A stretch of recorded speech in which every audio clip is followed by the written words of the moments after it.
आज तुम्हें एक युवक का शरीर मिला है। इसी प्रकार प्राणी को जन्म के समय जो शिशु का शरीर मिलता है, वही शिशु का शरीर काल के प्रभाव से एक बालक का शरीर हो जाता है। फिर वो किशोर अवस्था में आता है, फिर एक जवान पुरुष का शरीर बनता है, फिर अधेड़ उम्र का, फिर बूढ़े का रूप लेकर अंत में एक सूखे पत्ते की तरह जीवन के वृक्ष से टूटकर गिर जाता है। प्रभु, उनका ये शरीर, इस प्रकार जो शरीर पल पल छिन छिन अपने विनाश की ओर बढ़ रहा है, उस शरीर की मृत्यु का शोक ज्ञानी जन नहीं करते। इसी रूप के लिए शास्त्र कहते हैं कृष्णम वंदे। बनते हैं, जवान होते हैं, फिर वही जवानी मुरझाने लगती है जिसे बुढ़ापा कहते हैं। और उस वृद्ध शरीर को जब आत्मा छोड़ देती है तो उस शरीर की मृत्यु हो जाती है।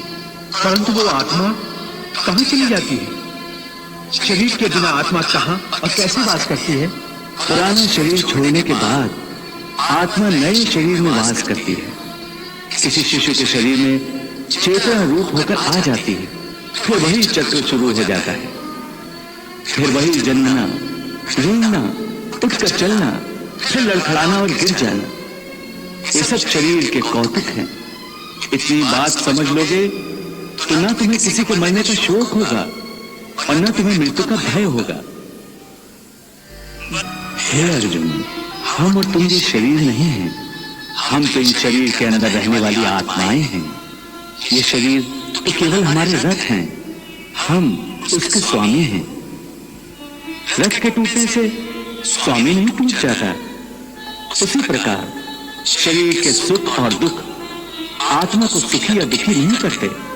यदि हम आत्मा हैं तो फिर ये सुख दुख का आभास हमारी आत्मा को क्यों होता है? ये सुख दुख का आभास आत्मा को नहीं होता, केवल शरीर को होता है। तो फिर आत्मा को क्या होता है? आत्मा को कुछ नहीं होता, क्योंकि ये होना न होना, सुख दुख, सर्दी गर्मी, ये सब प्रकृति के नियम हैं। आत्मा तो अविनाशी परमात्मा का अंश है, इसलिए आत्मा प्रकृति की सीमा से बाहर है। आत्मा अचिंत्य है, मानवीय चेतना के चिंतन के घेरे में नहीं आती।